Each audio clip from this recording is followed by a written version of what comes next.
remember when things were different then, but then all things change, somehow rearrange.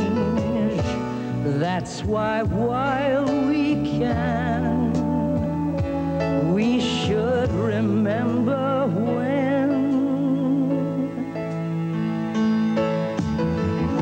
Memories are supposed to be reflections of what used to be. That's why while we can, we should remember when. Remember When, a fond remembrance of the people and events that have combined to become the story of America. This episode, On the Air, the story of radio in America. Your host for Remember When, Dick Cavett. Down in Washington, Congress has just passed that new tariff bill. Over in Paris, the student riots are now going into their third day. Out in California, the Yanks are leading the Angels in the third inning. Back on Wall Street, the stock market is down 6 points. And all that happened while I was walking down here from Central Park. And I know about it already. Big deal. Maybe not. When you consider that an entire battle was fought after the Civil War had ended because the generals didn't get the word, the value of this little run-of-the-mill black box becomes a bit more apparent. And even in this age of television, radio is still with us a lot more than we may realize. Right now, for example, I'm a walking radio station, transmitting my voice to the camera so that television can have sound to go with its pictures. In just 80 years, radio has changed our lives and possibly saved our lives more than any other single development. And this is the house that radio built, Radio City in New York, a monument to the 2 decades from the mid-20s to the mid-40s when radio was king. The rise of radio from a scientific curiosity to the most powerful force in American life came, in historical terms, just overnight. In the late 1890s, a young Italian inventor named Guglielmo Marconi was working in England on the possibility of sending messages through the air without the use of wires. Marconi was working in England because when he told his theories to his fellow Italians, they concluded that his brain had turned to linguine. On December 12, 1901, Marconi was ready to prove that he was right. He had set up a radio transmitter in Cornwall, England, and then sailed to Canada, putting up a receiving station in St. John's, Newfoundland, some 2,000 miles away. Marconi tied a bunch of balloons to a long run of wire, and it lifted high into the Canadian skies. Then he sat by his receiver and waited for a message from England to reach his towering antenna. Presently it came. Dot, dot, dot.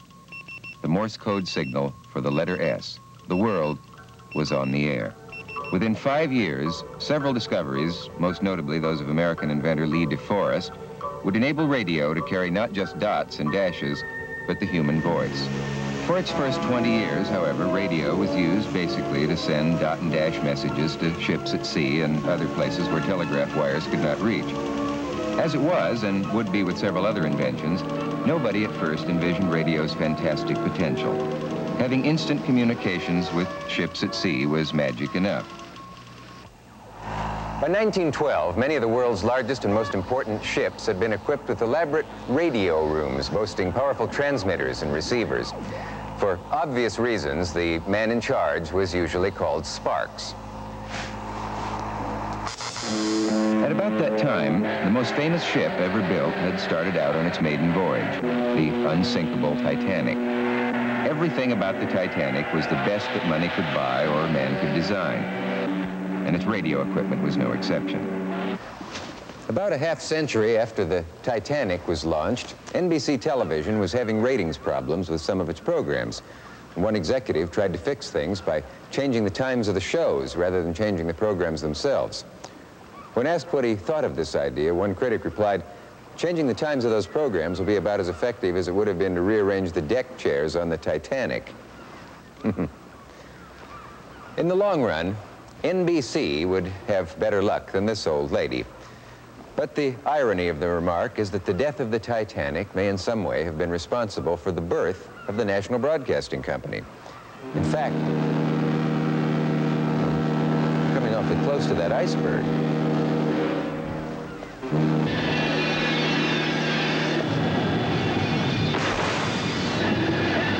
It came too close. On the night of April 14th, 1912, that iceberg would rip a mortal gash 300 feet long in the Titanic's right side. Within 2 hours, it would sink below the freezing waters off Newfoundland, taking 1,513 persons with it. Before it went down, however, the man they called Sparks in the Titanic's radio room managed to send off the message, "Ran into iceberg, sinking fast." One person who heard the message was a 21-year-old operator for the Marconi Wireless Telegraph Company in New York City. His name was David Sarnoff. As the Carpathia began to pick up the Titanic's 711 survivors from the icy waters, it would radio the name of each person back to New York. Listening intently to the often fading dots and dashes, Sarnoff would carefully record the name of each person picked up. For 72 straight hours, Sarnoff manned his radio receiver, passing along the names to the press. His own name was not mentioned in the newspapers, but around the Marconi Company, young David Sarnoff became something of a hero. Within 4 years, Sarnoff rose to a position important enough for his boss to read memos from the young man. And one he wrote in 1916 was quite remarkable. "I have in mind a plan of development," wrote Sarnoff, "which would make radio a household utility.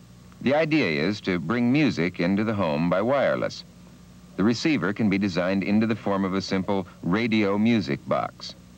The same principle," Sarnoff continued, "can be extended to the receiving of lectures at home, which would be perfectly audible. Also, baseball scores can be transmitted in the air." What a brilliant idea. Of course, the Marconi Company began building radio stations immediately and became the world leader in mass broadcasting. Well, that's probably what they wished they had done. But in reality, Sarnoff's memo went into some file, and the Marconi Company kept sending dots and dashes to ships at sea. Dr. Frank Conrad, an engineer with the Westinghouse Company, would have better luck. In 1920, Conrad persuaded Westinghouse to let him broadcast records and baseball scores from a small transmitter he had set up over his garage in Pittsburgh. For 2 hours every Wednesday and Saturday night, Conrad did his thing, and the response was amazing. More people than anyone had imagined had built their own little radio receivers, and listening for the broadcasts from Pittsburgh became a popular pastime. Dearie, do you remember when we stayed up all night to get Pittsburgh on the crystal set. good too?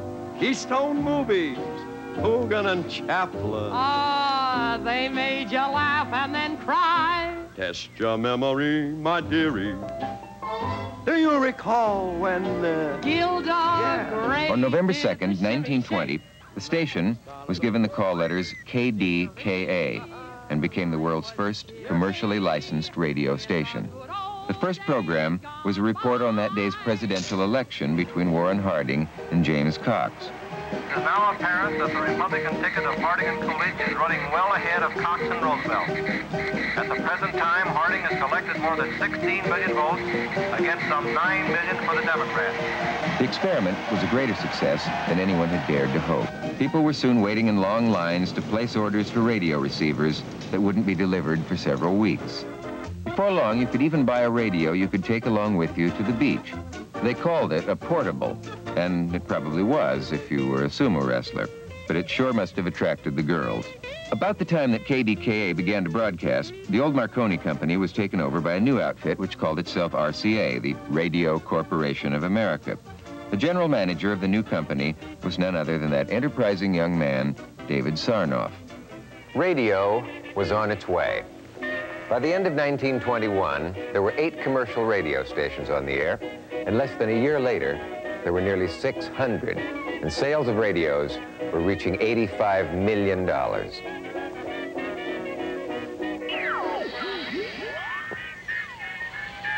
That doesn't sound quite right, does it? Damn it, Cavett. How many times have I told you? Quit playing with the dials.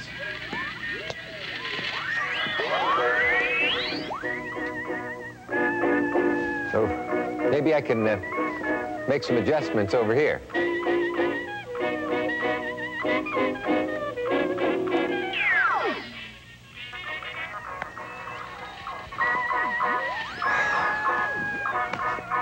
In 1922, David Sarnoff's first radio station was barely on the air, but he had already written a new memo, and this one didn't get filed away. His idea this time was that people would soon want more from their radios than they could get from their individual local stations. He suggested that perhaps one specialized company could take over the task of entertaining the nation.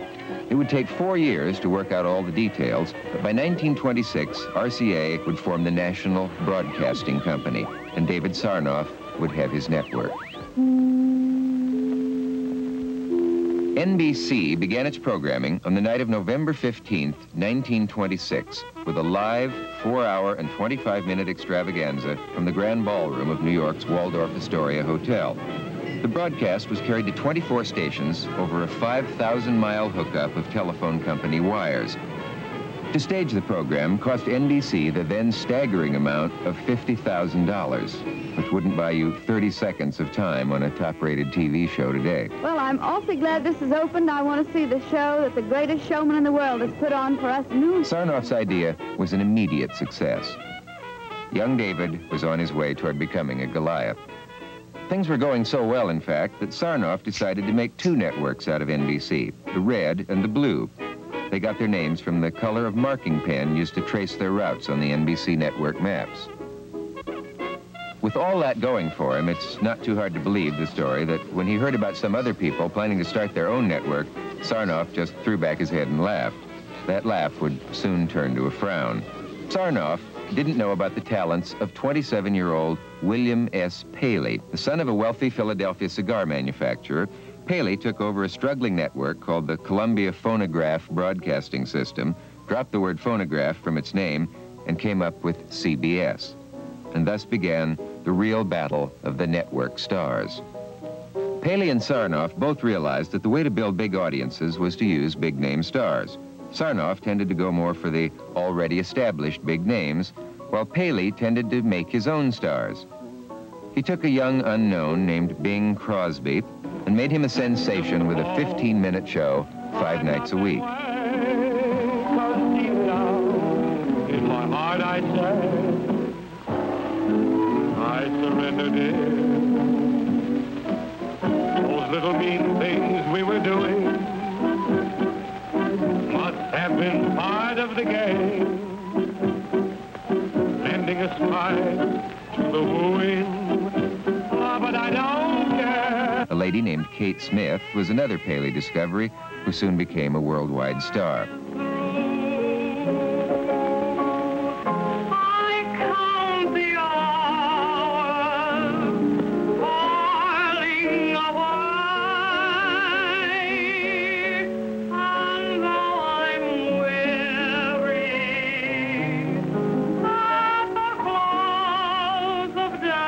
Later, CBS would launch the network careers of such men as Arthur Godfrey and Edward R. Murrow.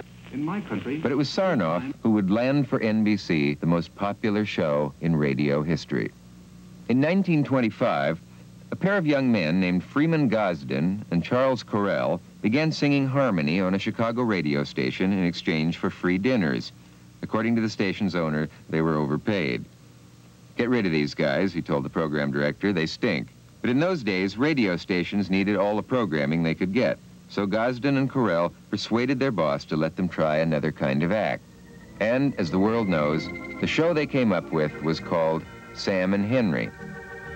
That's right, a cross between a comic strip and a minstrel show, Sam and Henry was an immediate success. News of the show didn't take long to reach New York, and NBC decided to sign the boys up in its battle against CBS. One small problem.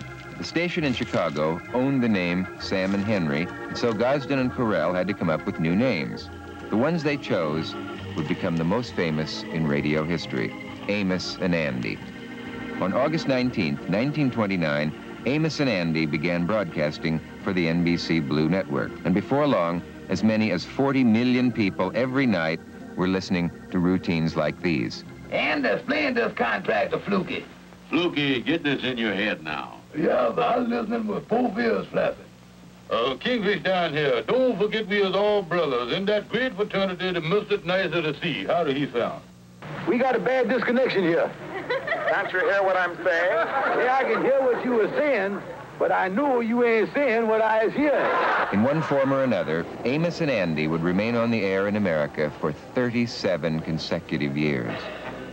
Just a few weeks after they began, however, America was plunged into the worst depression in its history. And one of the few luxury items Americans continued to buy was the radio. Listening to the radio became sort of general anesthetic for the pain of poverty. And with Amos and Andy leading the way, comedy became the most popular form of programming.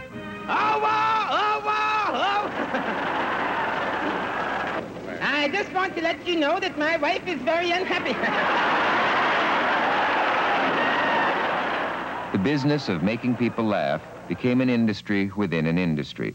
At radio studios in New York and Hollywood, whole teams of gag writers cranked out jokes with factory-like precision, and most of them sounded like it. Dear mother-in-law, just saw the good earth. Wish you were in it. In those days, we laughed at just about anything, mostly to keep from crying. But there was still plenty of real humor on radio, and many of the early performers have rightfully become legends. I would like to have my money back. I would like to have my money back. I paid 80 cents. Sorry, you paid 80 cents. If you want your money back, you'll have to go to the box office. They told me at the box office you're taking it out after every show.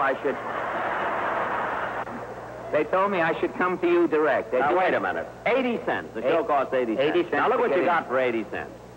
You got the Sportsman Quartet, Marjorie Reynolds, Rochester, Phil Harris, and myself. Now, you did like the Sportsman Quartet. Very good, very good. Is that worth 15 cents? 15 cents of anybody's money. 4 for 15 That's is right. good. Okay. 4 for 15. Marjorie Reynolds, is that worth a quarter, Marjorie Reynolds? Let me see. You drive a hard bargain. Well, Charlie, how do you like the fair? I think it's wonderful, Mayor. Wonderful. Did you bring Darby Lamore with you? Yeah, Mayor, come. You wolf, you. Mortimer, do you know the name of the stars? Oh, no, I don't know their names. That's Saturn over there. Oh, how do you do? Yeah. Over there is Mars. That's Mars. Yes. And did you know that Mars and the Earth have the same sun? No, I didn't even know they was married. But you know, strange as it may seem, they give these ball players very peculiar names. You need funny names. Strange names like Dizzy Dean and Daffy. Daffy Dean. I'm their cousin. Who are you? Goofy. Goofy. Well, let's see. We have who's on first, what's on second, I don't know's on third. That's what I want to find out. And then I say who's on first, what's on second, I don't know's on third. Yeah, you know the fellas' names? Yes. Well, who's on first? Yes. I mean the fellow's name. Yes. I mean the guy playing first. Who? The fellow playing first. Who? The first baseman. Who? The guy playing first. Who is on first? Well, what are you asking me for? I'm not asking you. I'm telling you. Who is on first? I'm asking you who's on first. That's the man's name. Well, go ahead and tell me. That's the man's name. That's whose name? Yes. Well, go ahead and tell me. Who? The guy on first base. Who? The fellow playing first. Look, who is on first? Have you got a first baseman? Yes. Who's playing there? Yes. You got a third baseman? Certainly. Then who's playing third? Who is playing first? What's playing first? So what's on second? I don't know. Third base. Third base. The networks were able to laugh all the way to the bank during the Depression, and most Americans felt they deserved to. In 1933, when the Depression was at its worst, NBC was able to move into its dazzling new Manhattan headquarters. $250 million worth of concrete and steel, towering 80 stories over the sidewalks of New York. Radio City. Old Guglielmo Marconi, when he first toured the magnificent new facility, must have been pretty proud of what his baby had grown into. He must have also been proud of the kid who used to run messages for him a quarter century before.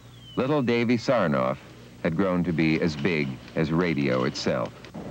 And it's a special pleasure for me to see my old friend, Mr. Sarnoff, here to greet me.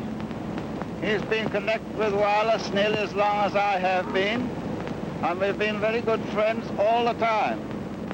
As for Sarnoff himself, he was already thinking about something even bigger than radio. One of these days, perhaps in the not far distant future, we will be able to use television. But television was still a million radio shows away. And it was still the Depression. The thought of getting something for nothing is always tempting, but in the 30s it was downright hypnotizing.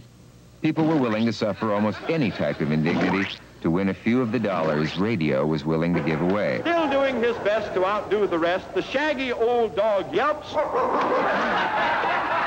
Not to be outdone when he sees the sun, the cute little duck goes.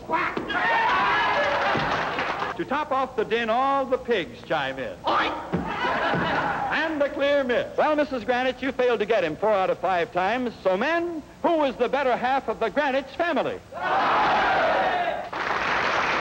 Most Americans, of course, never had the chance to be on a radio show, but millions of listeners love to have their egos bruised by a group of 6 to 14-year-olds called the Quiz Kids. Here they are, the Quiz Kids, ready to answer your questions. We're on the air with the School Kids Questionnaire. Thank you, Ford Pearson, and good evening. Well, Quiz Kids, here's your first question, and I'm going to ask you to name 4 finches, and I'm going to ask you to imitate one of their calls. Who wants to? Well, Gerard? Well, the goldfinch, the strawberry finch, the zebra finch, and the, let me see, and the diamond finch. And can you imitate one of them? Well, I'll imitate the call of the goldfinch.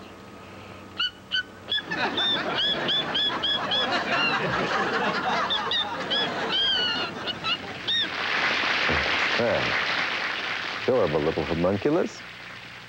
It's all right? Okay.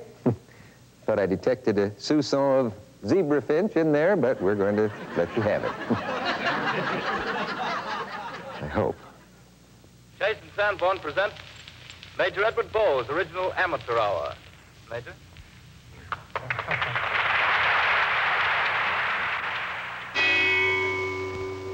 Well, this is a fragment of one of our original WHN amateur hours. Around she goes, and where she stops, nobody knows. We shouldered guns and marched away. From Baxter Street, we marched to Avenue Way.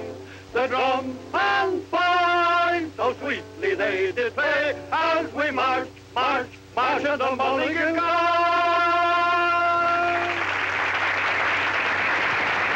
All right, who's this? Sal Gruber imitates a girl's trio, 3 voices harmonized. All right, Sal. Full of music, and I'm full of you.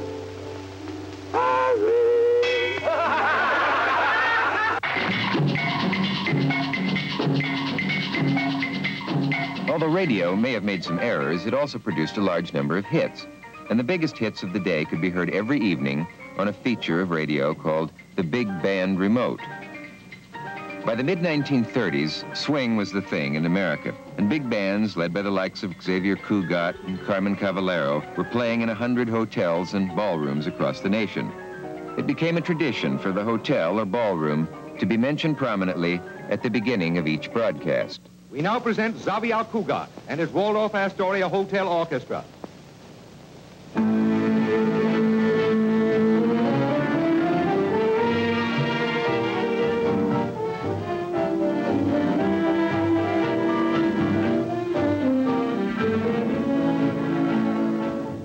How do you do, everyone? For the late dancers, CBS offers Benny Goodman and his orchestra, coming to you from the Manhattan Room in the Hotel Pennsylvania in New York City.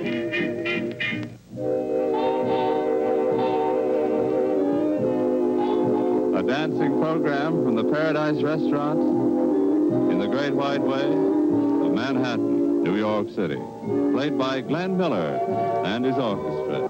This is the Casino Gardens cutting in with music by Jimmy Dorsey and his orchestra, and now here is Jimmy Dorsey.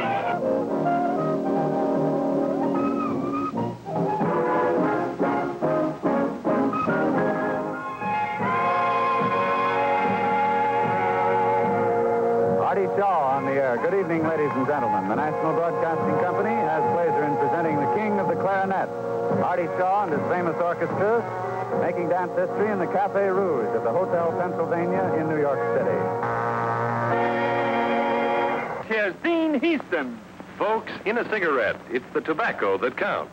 It's Lucky's 2-to-1. Ah, well done, Dean Houston. Thanks, Gabe. And now, while you get your notes together to tell us about Lucky Strike's famous process, It's Toasted, we'll have a brief recess with Harry Babbitt, Max, Jack, and a lovely lady with a beautiful voice, Jenny Sims.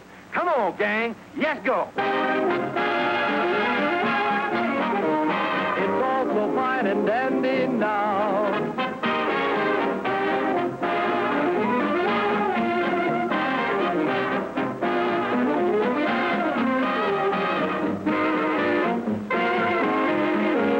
Whether it was the sound of music or the sound of mystery, sound itself was the only tool radio had.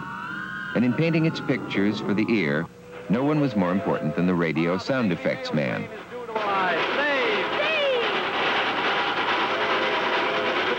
It should have stopped. What is wrong? You didn't figure on daylight saving, Paul. Then let it be a hand-to-hand struggle. Take that, Simon Pettigrew.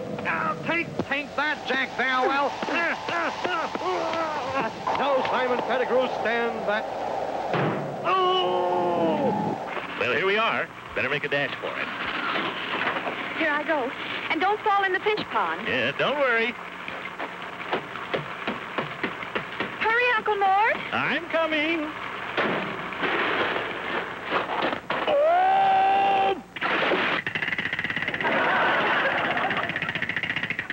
Those are not my teeth.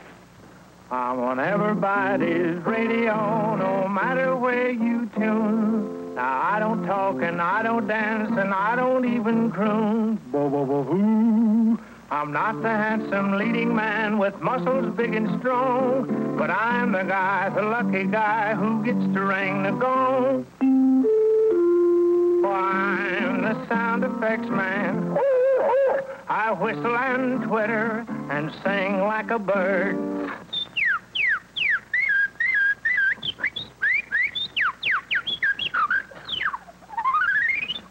And do what the calf does when lost from the herd. For I'm the sound effects man. How I weary and plan. For I'm the sound effects man. The sound most housewives seemed to like the most during the radio era were the voices of romance and misery, which were combined in that unique art form called the soap opera. Everybody ready for Occidental's own Ma Perkins, America's mother of the air. How could you deceive me like this? Doesn't our marriage mean anything to you? It's hard for me to say this, Irene, but Eleanor and I love each other. You should know, Mrs. Black, that love matters more than anything else. Don't talk to me about love, you vampire. Irene, we're but straws in the wind. I shall leave you two to talk this out.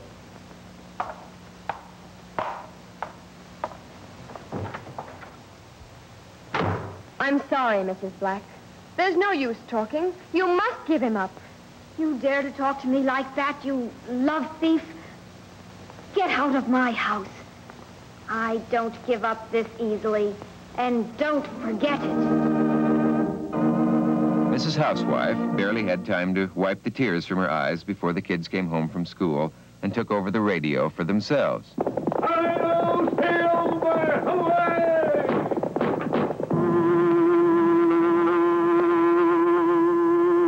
He hunts the biggest of all game, public enemies that even the G-men cannot reach, the Green Hornet.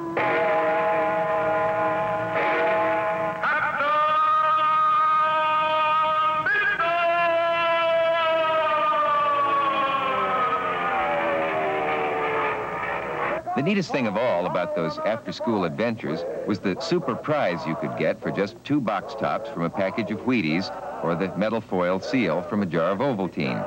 The practice of offering prizes was begun not to sell Bosco, but as a crude method of trying to find out how many kids were listening. The ratings services weren't born yet. American boy. They have put $5 a barrel tax on beer. That means the people have got to buy and drink 32 million barrels of beer a year. On Sundays, the listening pattern would change. Preachers like Billy Sunday, as early as 1929, began to realize that via radio, they could reach a congregation of millions. America didn't need repeal, she needed repentance. She didn't need rum, she needed righteousness. We don't need jags, we need Jesus. We don't need more grog, we need more of God.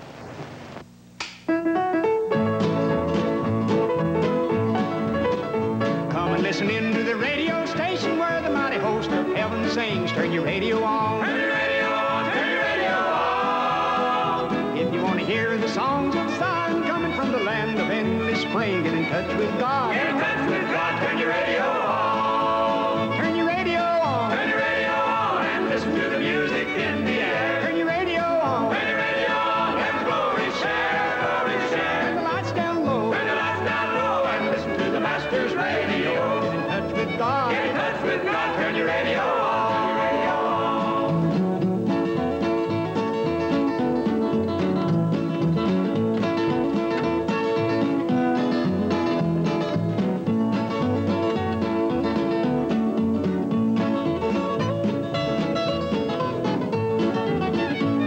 Listening to the Gloryland chorus, listen to the glad hosannas roll. Turn your radio on. Turn your radio on. Turn your radio on. Get a little taste of joys awaiting. Get a little heaven in your soul. Get in touch with God. Get in touch with God. Turn your radio on. Turn your radio on. Turn your radio on. And listen to the music in the air. Turn your radio on. Turn your radio on. Heaven's glory share. Heaven's glory share. Turn the lights down low. Turn the lights down low. And listen to the Master's radio. Get in touch with God. Get in touch with God. Turn your radio on. Turn your radio on. In the evenings, just about every family in America would gather around the radio. Hey, Pop, some bright youngster might ask, what did you and Mom do at night before there was radio? Well, son, we'd talk. What did you talk about? We'll talk about it later. It's time for suspense. Suspense. Tonight, Roma Wines bring you Mr. Peter Lorre, a star of Nobody Loves Me. You see, when I left Miss Peggy, I went a little nuts. I couldn't figure it out how a girl like her could be with me and not scared. And after I practically warned her, too. You can see how I tried to warn her. But she looked at me, at my eyes. My eyes. And hers stayed just the same. Blue and soft. Like she was looking at anyone. There is killing in my eyes. Lots of killing. Anyone can see that. Then it hit me. I had to make her scared. I had to get her to look at me in a beautiful, naked way from back deep in her head. Ladies and gentlemen, we interrupt our program to bring you a special bulletin from the Intercontinental Radio News. We take you now to Grover's Mill, New Jersey. Ladies and gentlemen, this is Carl Phillips out at the Wilmus Farm, Grover's Mill, New Jersey. Something's happening. Ladies and gentlemen, this is terrific. Just watch that beautiful old radio and let your imagination take over. Top is beginning to rotate like a screw, and this thing must be hollow. He's moving! Keep back there! Keep back there! Keep those men back! Keep back there! Keep those idiots back! Keep off! The top flew! Look out there! Stand back! Ladies and gentlemen, this is the most terrifying thing I've ever witnessed. Wait a minute. Someone's calling someone or something. I can see turning out of that black hole through luminous discs. The eyes, it might be a face, might be almost... Good heavens, something wriggling out of the shadow like a gray snake. Now it's another one, and another one, and another one. That last scene was from the classic Orson Welles broadcast of War of the Worlds on Halloween Eve, 1938. In case you still have any doubts about the impact of radio drama, the program touched off a national panic. People ran into the streets, armed themselves against the invading Martians that millions believed were actually here. At the time you were giving this role, were you aware that terror was going on throughout the nation? Oh, no, of course not. You know, we did Dracula, and it seemed to me during Dracula I had high hopes that people would react as they do in a movie of that kind, and I don't know that they did, particularly, and so I've given up. One doesn't believe in the radio audience much. You don't know that whether they're listening or not. You have no idea how many people are listening and what they're thinking. In hindsight, that reaction should not have been too surprising. Out of the nose. Since its very beginning, radio had been filling the theater of our minds with word pictures of real-life disasters. We knew they were real, and when Wells presented his invasion from Mars in newscast format, we believed that, too. Just enough to keep it from... It bursts into flames. Get it started, get it started. It's bright, and it's bright. It's bright and terrible. Oh, my, get out of the way, please.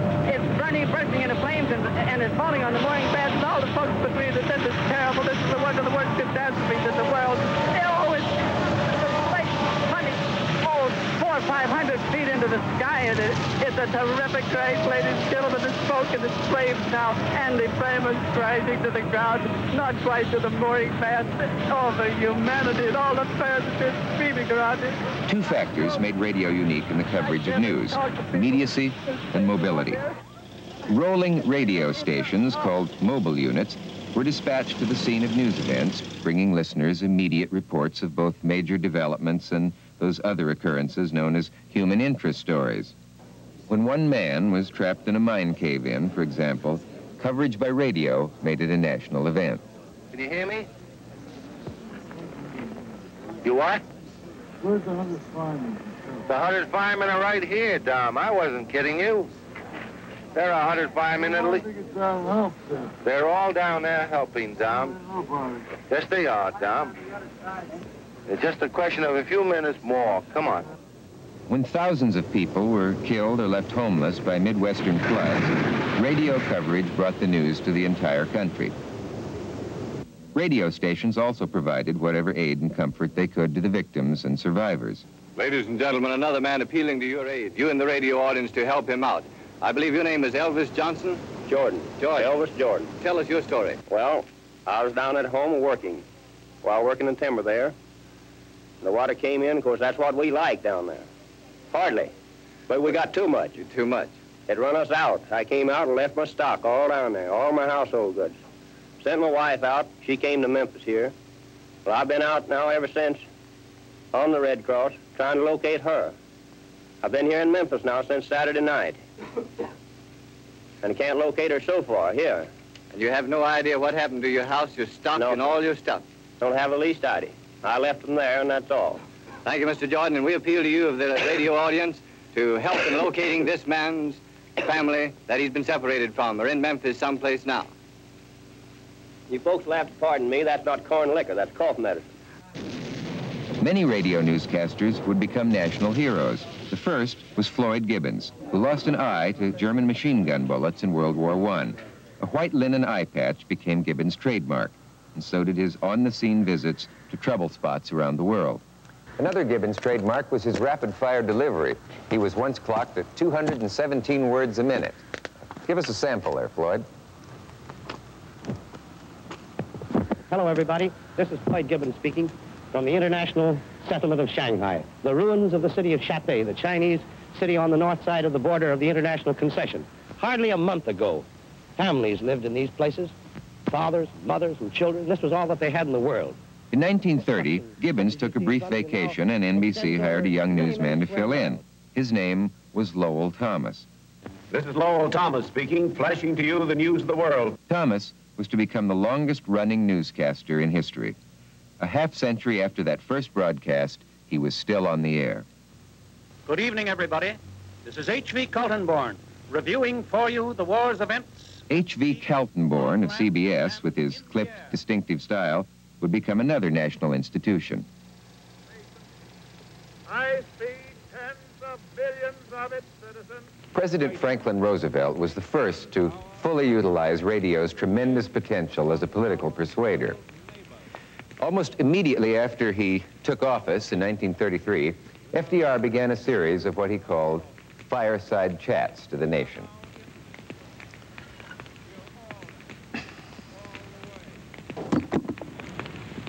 It is time that we made a clean-cut effort to bring about united action. I propose to confer within the coming month with small groups of those directly representative of large employers of labor and of large groups of organized labor.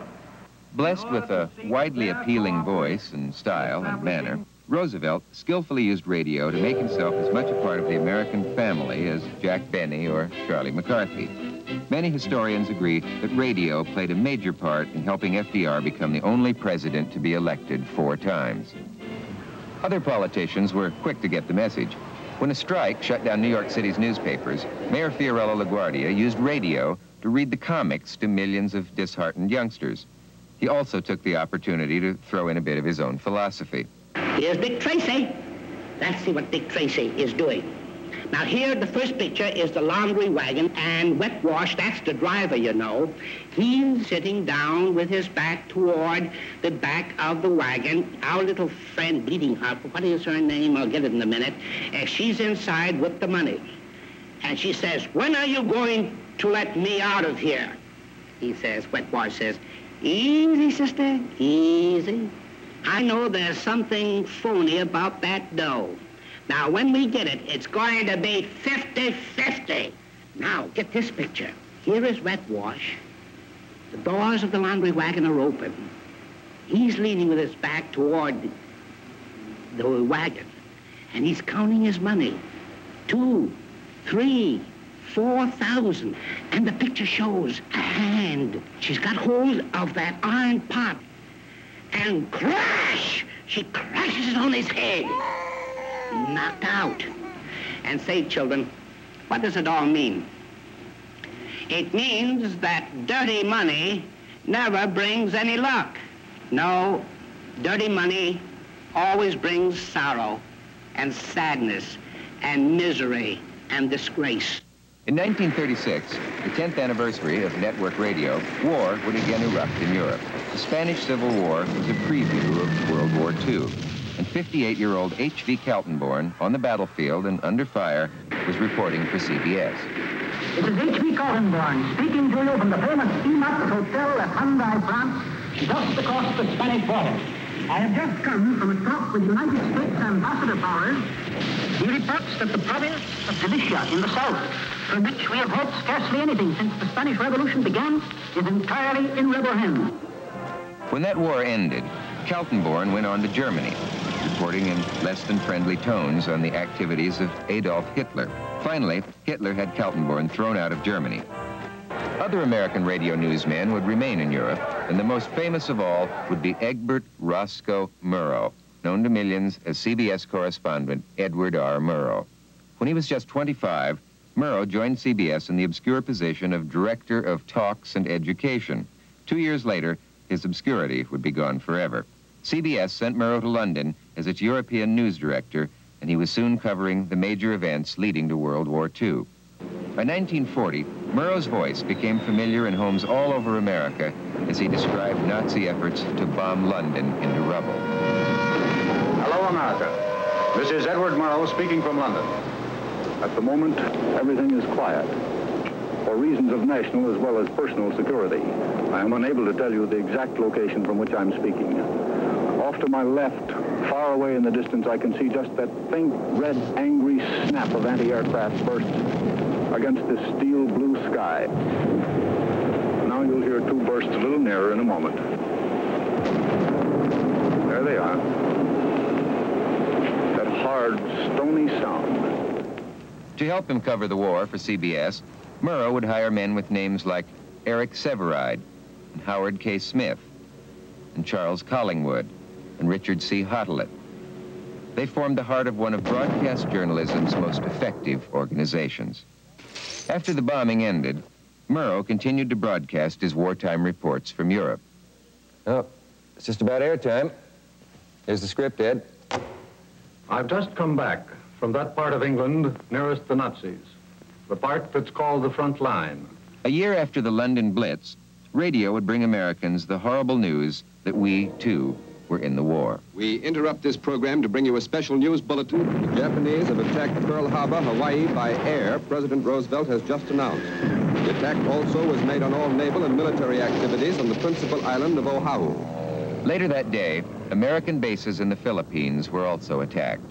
and once again, radio was on the scene. This is Bert Simon speaking from Manila, and this time I've got a real scoop for you.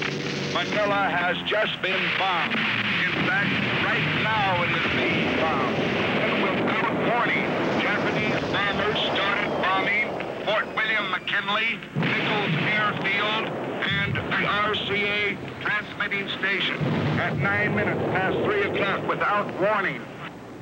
Yesterday, December 7th, 1941, a date which will live in infamy. The United States of America was suddenly and deliberately attacked. Radio was pressed into service along with 14 million men and women. The armed forces began broadcasting programs like the Army Hour, the Navy Hour, and Soldiers with Wings to help reassure the folks at home. Radio's best-known performers traveled to battlefronts around the world to entertain the troops. And when they were at home, the stars would broadcast to the soldiers overseas in programs like Command Performance. And speaking of little things and trivia in general, here's old General Trivia in person. Your commanding officer of this Command Performance, your old sidekick, and Chief Scout of the Wolf Patrol, Bob Hope.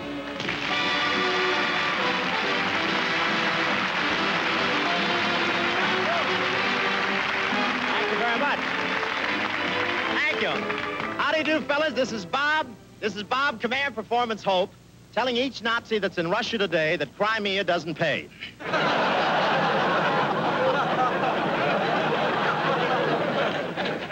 I'm now getting my material from H.V. Kaltenborn. Well, that's fine. And I'll bet he is one of the 3 flying Huttons when you answer a slew of Command Performance requests and strafe us with that 50 caliber tune. He says murder, he says.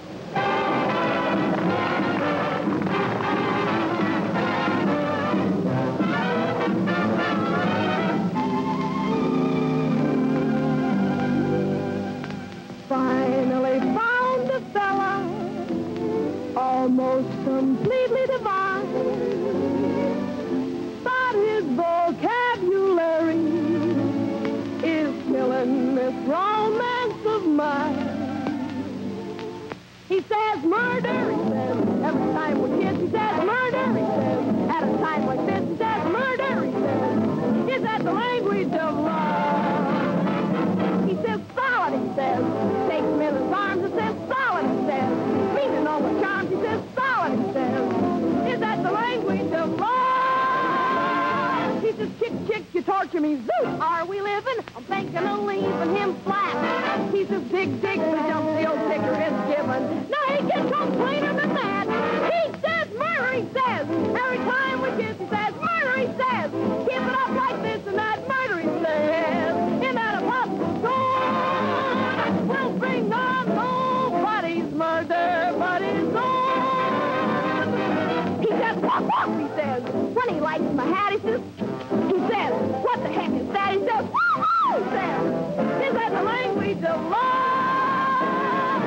He says murder, he says murder, and away he says murder, in that apostle sword.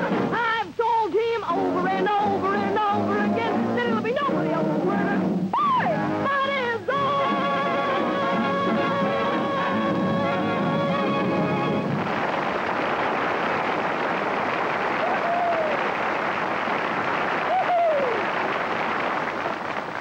That's a vitamin pill with legs. How about that? Even the enemy got into the act. Various women, calling themselves Tokyo Rose or Orphan Anne, broadcast music and propaganda to Americans in the Pacific. And most of them said they enjoyed the programs. This is your #1 enemy, your favorite playmate, Orphan Anne of Radio Tokyo. The little sunbeam whose throat we like to cut.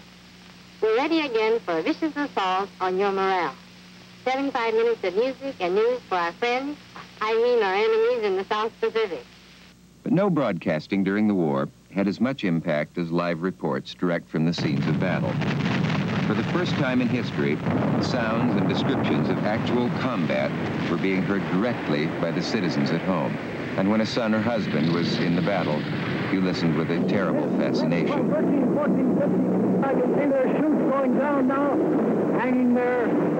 very gracefully, seemed to be completely relaxed, as I said a moment ago, like nothing so much as khaki dolls hanging beneath a green lampshade. One of the most famous battlefield reports was made by George Hicks of the American Broadcasting Company. It was D-Day, June 6, 1944. Hicks was a part of the largest invasion force in history, trying to cross the English Channel and recapture Europe from Hitler. Our own ship has just gave its warning whistles, and now the flak is coming up in the sky. Looks like we're going to have a night tonight. Get the door, boys! Another one coming over. And a cruiser right alongside of it, pouring it up. Something burning is falling down through the sky. And circling down. Maybe a hit plane. They got one.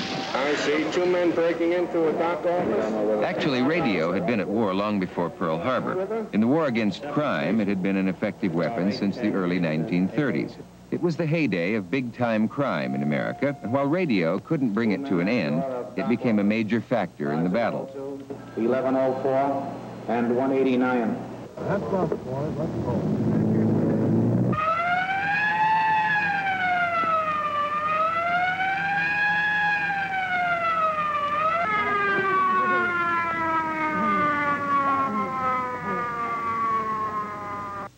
Even the foot soldiers, the cops on the beat, were using the new device, or at least trying to. The granddaddy of the walkie-talkie. It looks good. You're the second too, Larry. Dr. Brady, Dr. Brady. Sometimes in the development of radio, life followed art. Two-way wrist radios, just like those invented for comic strip hero Dick Tracy. You're wanted for an emergency at Englewood Hospital immediately. Other uses of radio became a bit more practical.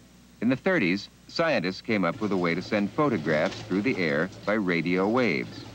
Ironically, radio had delivered a major asset to its fiercest competitor, the newspaper. It also foretold the death of big-time radio broadcasting. Because this would inevitably lead to this. Network radio would hang on for a short time after the end of World War II, but figuratively and literally, its end was in sight. While the big-name stars scrambled to find a place on television, radio began to change. Disc jockeys and talk shows became a part of American life. Individually, they were less visible than Dan Rather or J.R. Ewing, but as a group, radio personalities were still affecting the lives of millions. As commercial radio entered the 1980s, it was making more profits than ever before, and radio sets were everywhere. Over 200 million of them. One for just about every man, woman, and child in America. Some about the lady you wrote me on the radio. A large percentage of those radios are in our automobiles. And there is hardly an American who ever starts his car without hearing what's on the radio.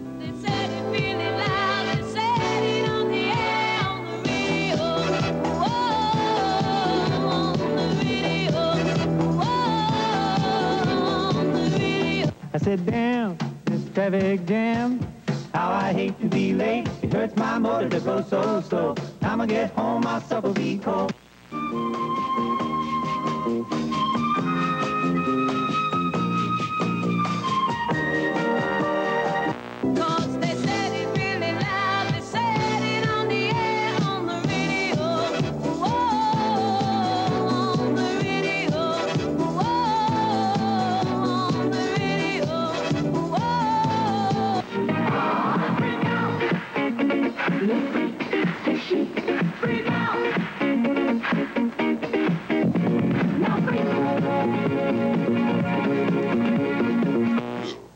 Sam Flores of the Police Protective League, which supports Yorty, said it's interesting. Agua 6 pies, 4 pulgadas de estatura.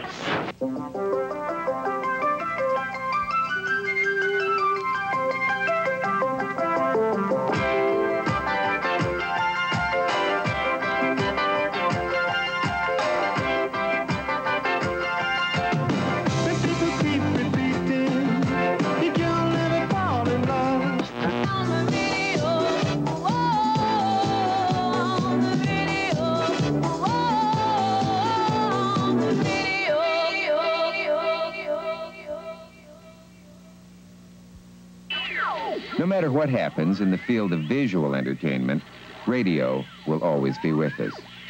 In its broadest sense, radio is far more than just entertainment. It can let us talk to each other around the world via short wave. And it can let a truck driver tell his old buddy that a Smoky is waiting just around the bend. And the same signal that brings us words and music can guide our model airplanes and open our garage doors and guide us safely through the rain and sleet and dark of night that once could only be traveled by sled dogs and mailmen. And maybe, someday, radio will solve one of mankind's greatest mysteries. It may be the first to tell us that we're not alone. The theory goes that radio is not unique to our planet, that it may in fact be universal. And if that is true, then there's the possibility that intelligent beings out there right now are sending messages back and forth across the interstellar airwaves. And if they are, a great radio receiver like this one, which incidentally is as wide across as a football field, will be the first device on Earth to get the word. The late Edward R. Murrow, when he was lamenting the passing of big-time radio, said that all radio needs to do to progress is to go backwards to a time when it was proud, alert, and fast. And with a device like this mammoth receiver, radio could still get that chance. For Remember When, I'm Dick Cavett.